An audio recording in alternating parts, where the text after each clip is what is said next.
لک الحمد یا اللہ الصلاۃ والسلام علیک یا رسول اللہ اما بعد۔ سلسلہ ہے تذکرہ اسلاف کا۔ اس مبارک سلسلے میں ہم اپنے اسلاف کا ذکر خیر، ان کے یوم ولادت اور عرس کی تاریخوں پر کرنے کی سعادتیں حاصل کرتے ہیں۔ آج جس عظیم الشان شخصیت کا ہم ذکر خیر کرنے جا رہے ہیں وہ ہیں برہان الموحدین سید العارفین ابو البرکات سید شاہ آل محمد مارا روی رحمۃ اللہ تعالی علیہ۔ آج آپ کا ذکر خیر ہم اس مناسبت سے کرنے جا رہے ہیں کہ 16 رمضان المبارک 1164 ہجری کو حضرت کا وصال ہوا تھا۔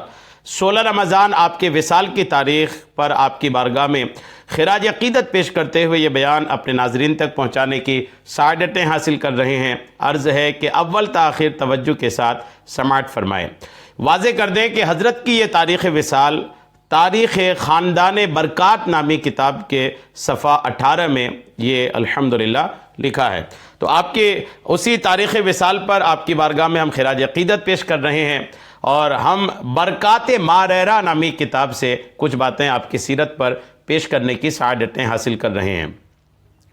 حضرت سید العارفین ابو البرکات سیدنا شاہ آل محمد مارا روی رحمۃ اللہ تعالی علیہ یہ 1700 ہجری اور 1699 1700 ہجری میں اور 1699 عیسوی میں بمقام بلگرام پیدا ہوئے۔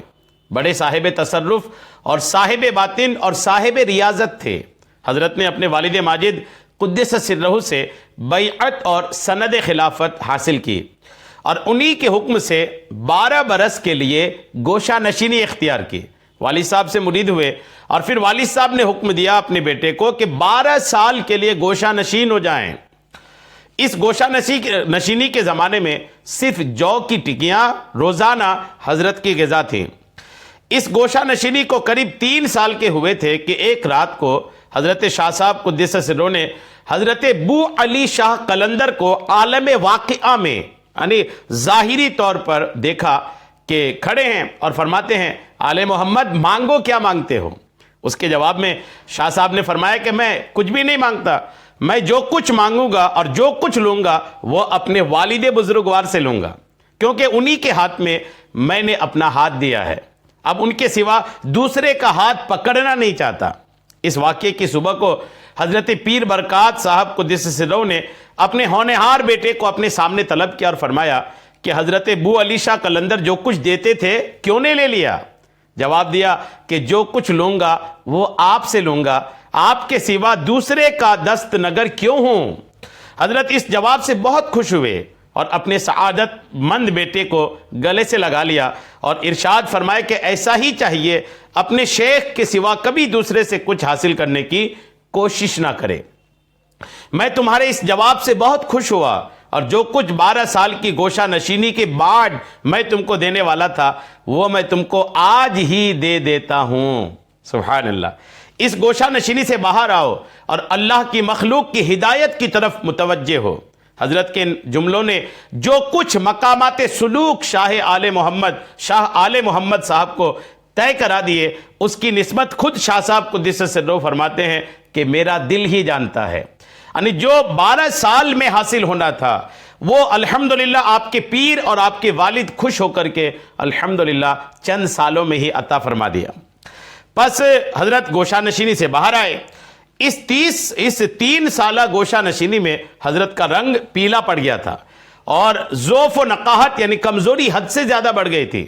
اس کے سوا حضرت کے سر مبارک میں ایک گہرا غار یعنی گڈھا ہو گیا تھا جس میں ایک چھوٹا دکھنے والا گولا خاصے طور پر آ جاتا تھا، یعنی ایک گولا سا بن گیا تھا سر میں۔ ہر چند کے اطباء مشہور کا علاج کیا گیا، مشہور ڈاکٹروں کا علاج کیا گیا، کوئی فائدہ نہ ہوا۔ اس زمانے میں دہلی کے شاہی طبیب حکیم علوی خان کا تمام ہندوستان میں شہرہ ہو رہا تھا، مشہور تھے۔ بس حضرت کے والد ماجد نے حضرت کو دہلی بغرض معالجہ علاج کے لیے روانہ کیا۔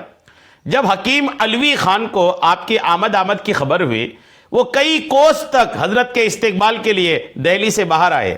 بادشاہ دہلی نے بھی حضرت کا خیر مقدم نہایت حسن عقیدت سے کیا۔ شاہی محلوں میں آپ کو مقیم کرا کے آپ کو ٹھہرا کے اپنا مہمان بنایا۔ شاہی طبیب نے جب حضرت کو غور سے دیکھا، ہاتھ جوڑ کر عرض کیا کہ اس بیماری کا علاج مجھ سے ہرگز نہ ہو سکے گا، اس کا علاج تو خود حضرت پیر برکات رحمت اللہ تعالی علیہ کریں گے، کیونکہ یہ بیماری خدا کے عشق کی ہے۔ دہلی سے رخصت ہوتے وقت بادشاہ دہلی کی طرف سے حضرت کو ایک معتد بہ رقم بطور نذر دی گئی۔ حکیم علوی خان نے اس وقت ایک کلمی بیاض نظر گزرانی اور عرض کیا کہ یہ میری تمام عمر کی کائنات ہے جو حضرت کی نظر کرتا ہوں، اس میں ہر ایک مرض کے ایسے ایسے نسخے لکھے ہیں جو تیر بہدف ہیں۔ یعنی حکیم صاحب نے اپنے زندگی بھر کے تجربات کی روشنی میں جو نسخہ جات تیار کیے تھے وہ حضرت کو پیش فرمایا، اور یہ بیاض اب تک کتب خانہ مارحرہ میں ہیں، اور کاشف الاستار شریف میں حضرت سیدنا شاہ حمزہ صاحب قادری نے جو نسخے درج کیے ہیں وہ اسی بیاض کا انتخاب ہے۔ بعض نسخے اس بیاض کے ایسے بھی ہیں جو حضرت سید شاہ حمزہ صاحب قادری کی وصیت کے موافق کسی کو بتائے نہیں جاتے، صرف مخصوص حضرات کو تعلیم کر دیے جاتے ہیں۔ من جملہ ایسے نسخہ جات کے ایک نسخہ برکاتی تیل کا ہے جس کے بتانے کی اجازت نہیں ہے۔ یہ نسخہ حضرت سید شاہ محمد اسماعیل حسن صاحب قادری برکاتی مارحروی نے اپنی مہربانی سے غریب متولی کو بھی تعلیم کر دیا ہے، جو ہر وقت تیار رہتا ہے اور ہر صاحب ضرورت کو مل سکتا ہے۔ الحمدللہ۔ کاشف الاستار کے وہ نسخے جس کے بتانے کی عام طور پر اجازت ہے، خلق اللہ کے نفع کے لیے کسی مناسب موقع پر انشاءاللہ اس کے بیان کی گنجائش انشاءاللہ ہوگی۔ آپ کی شادی اور پوتے کی بشارت کے تعلق سے سنیے۔ حضرت شاہ صاحب موصوف کی شادی اپنے حقیقی چچا سید شاہ عظمت اللہ صاحب کے دختر نیک اختر کے ساتھ ہوئی۔ یہ بی بی حضرت اچھے صاحب کی ولادت کے وقت بقید حیات تھی۔ آثار احمدی میں شیخ عنایت حسین صاحب تحریر فرماتے ہیں کہ حضرت پیر برکات صاحب نے اپنی ان بھتیجی کو، جو ان کے بڑے صاحبزادے کی بہو تھی، ایک خرقہ غوثیہ مرحمت فرمایا تھا اور ارشاد کیا تھا کہ جب تمہارے پوتا ہوگا اس وقت ہم قبر میں ہوں گے، آل احمد اچھے میاں اس کا نام رکھنا، اور یہ غوثیہ خرقہ امانتاً اپنے پاس رکھو، اس کو پہنچا دینا، وہ ہمارا مخصوص فرزند ہے۔ چنانچہ اچھے صاحب کی ولادت کے بعد وہ خرقہ ان سیدانی صاحبہ نے ان کو پہنچا دیا۔ اچھے صاحب قدس سرہ کے حالات الحمدللہ یہ آپ موقع پر سنتے ہیں۔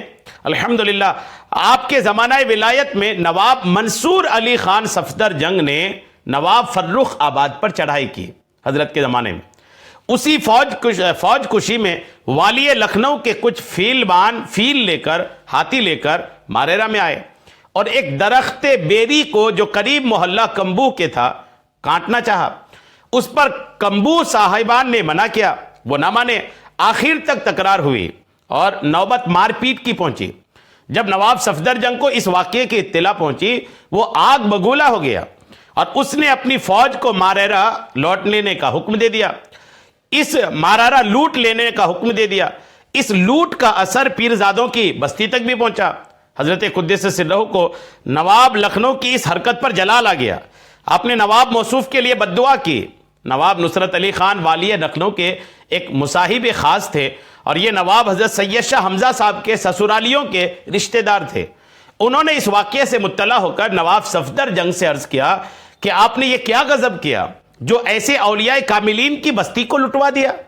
پھر نواب صفدر جنگ کی اشارے سے یہ حضرت مارحرہ آئے اور سید شاہ حمزہ صاحب کے توسل سے حضرت قدس سرہ تک رسائی حاصل کی، یہاں تک کہ خود حضرت شاہ حمزہ صاحب سے نواب صفدر جنگ کے قصور کی معافی کے لیے حضرت آل محمد سے سفارش کرائی گئی، مگر حضرت کا جلال کسی طرح کم نہ ہوا۔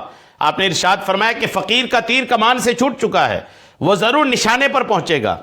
آخر نتیجہ اس بددعا کا یہ ہے کہ نواب صفدر جنگ بزمانہ ولایت حضرت سید شاہ حمزہ صاحب قدس سرہ 1170 ہجری 1756-57 عیسوی میں فیض آباد کے قریب دریا کنارے ایک سپاہی کے گولے سے مارا گیا۔ اس کی نعش کو مرزا بھچو پدر حکیم مرزا علی خان نے کربلا معلی لے جا کر پشت روضہ مقدسہ دفن کیا۔ چودھری ریاض الدین احمد صاحب ریاض احمدی لکھتے ہیں کہ زمانہ ولایت حضرت شاہ حمزہ صاحب میں بھی نواب نصرت علی خان موصوف نے نواب صفدر جنگ کے موافق کی قصور کے موافق کی کوشش کی۔ اس وقت حضرت شاہ صاحب نے ارشاد کیا کہ وہ دوسرا موقع تھا کہ میں حضرت ابوی قدس سرہ سے سفارش کر دی تھی لیکن انہوں نے قصور معاف نہ کیا، تو پھر میں اب کس طرح اس کے قصور کی معافی کر سکتا ہوں؟ خیر یہ واقعہ تو حضرت کی بد دعا کا تھا، اب حضرت کی دعا کا ایک واقعہ سنیے جو کاشف الاستار میں لکھا ہے۔ نواب محمد خان بنگش والی فرخ آباد کے چھوٹے صاحبزادے احمد خان صاحب جو نہایت حقیر الجثہ یعنی کمزور تھے اور جن کی علمی لیاقت بھی معمولی تھی، ان کی جاگیر میں کاس گنج تھا، اس جاگیر کا انتظام انہوں نے اپنے ایک مصاحب خاص منشی اسرار اللہ کے حوالے کیا تھا۔ صاحبزادہ صاحب کبھی کبھی خود بھی فرخ آباد سے اپنی جاگیر کو آتے تھے۔ ایک مرتبہ حضرت کا شورا سن کر ماں اپنے مصاحب کے ماں رہرا آئے اور شرف قدم بوسی حاصل کی۔ حضرت نے نہایت مہربانی فرمائی کیونکہ ان کے باپ نواب محمد خان بنگش بھی حضرت کے گھر سے سچی ارادت اور عقیدت رکھتے تھے۔ صاحبزادہ صاحب تو قدم بوسی کے بعد رخصت ہو گئے، لیکن منشی اسرار اللہ صاحب حضرت کے کمالات دیکھ کر فریفتہ ہو گئے اور ترک دنیا کر کے درویشی اختیار کی اور خانقاہ عالم پناہ کے خادموں میں داخل ہوئے۔ صاحبزادہ صاحب بھی کبھی کبھی باریاب خدمت حضور اقدس ہوتے رہتے تھے۔ ایک بار نواب احمد خان نے حضرت اقدس سے اپنی ترقی جاہ کے واسطے دعا چاہی۔ حضرت نے فرمایا تم تو ایک دن نواب کی مسند پر بیٹھو گے، اس سے زیادہ اور کیا جاہ و چشم چاہتے ہو؟ یہ آداب بجا لائے، لیکن دل ہی میں بڑے تعجب میں تھے کہ میں سب بھائیوں میں چھوٹا اور کم لیاقت ہوں اور والد ماجد بھی مجھ پر کم مہربان ہیں، بھلا میں کیوں کر نواب ہو سکوں گا؟ حضرت اقدس اس خطرے پر مطلع ہو گئے، فرمایا انسان کچھ خیال کرتا ہے اور اللہ تعالیٰ کچھ کرتا ہے۔ یہ فرما کر شاہ اسرار اللہ صاحب کو حکم دیا کہ تم ان کے ساتھ رہو اور ان کے حق میں دعا کیا کرو۔ اس واقعے کے تھوڑے ہی دنوں کے بعد نواب محمد خان بنگش والی فرخ آباد کا انتقال ہو گیا اور دستور خاندانے کے مطابق اس کے بڑے صاحبزادے قائم خان صاحب نواب فرخ آباد بنائے گئے۔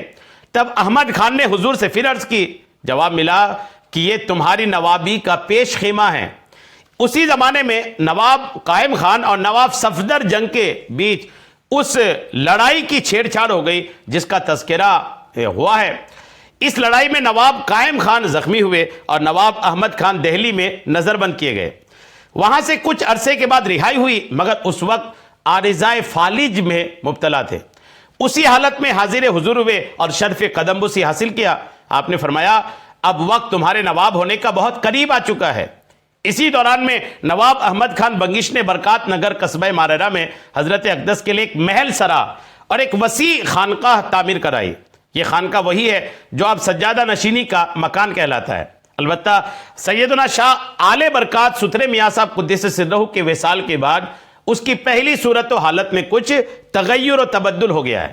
سترے میاں کے وصال کے بعد ان کے ہر سہ صاحبزادگان میں یہ مکان 3 مساوی حصوں میں تقسیم ہو گیا۔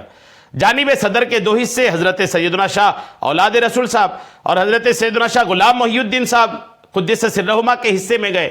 یہ دونوں حصے اس وقت جو ہیں وہ یکجائی ہیں اور اس میں حضرت سید شاہ محمد اسماعیل حسن صاحب قادری کی نشست ہے، اور جانب پائیں کا ایک حصہ حضرت سید شاہ آل رسول صاحب قدس سرہ کے حصے میں آیا، جو اس وقت تک حضرت سید شاہ محمد مہدی حسن صاحب مد ظلہ قادری چشتی برکاتی کے قبضے میں موجود ہیں۔ قدیمی دروازہ اس خانقاہ کا پتھر کا ہے جو اب تک مہدی میاں صاحب مد ظلہ کے حصے میں موجود ہیں۔ حضرت ابو البرکات سید شاہ محمد صاحب قدس سرہ کا وصال 16 رمضان 1164 ہجری 1751 عیسوی کو بمقام ماررہ ہوا۔ مزار پنروار درگاہ عالیہ برکاتیہ میں زیارت گاہ خلائق ہے۔ آپ کے وصال کے بعد نواب قائم خان اور نواب شجاع الدولہ جلال الدین بہادر سے 1170 ہجری میں عہدہ وزارت پر من جانب محمد عزیز الدین عالمگیر ثانی شاہ دہلی مامور ہوا۔ دوبارہ جنگ کی چھیڑ چھاڑ ہو گئی اور اس لڑائی میں کل اہل خاندان نواب بنگش شہید ہو گئے، صرف نواب احمد خان باقی رہے۔ تب شاہ دہلی نے انہی کو خلعت نوابیت سے سرفراز فرمایا اور یہ نواب فرخ آباد تسلیم کیے گئے، اور یوں حضرت کی دعا الحمدللہ پوری ہوئی۔ یہ اللہ والوں کی شان ہے کہ یہ کسی کے لیے دعا دیں تو ان کی بھلائی ہو جائے اور کسی کے لیے بد دعا کرے تو ان کی ہلاکت مقدر ہو جائے۔ 16 رمضان حضرت کے عرس کی تاریخ پر خراج عقیدت ہے. اللہ کریم قبول فرمائے. آمین بجاہ النبی الامین صلی اللہ تعالی علیہ وسلم.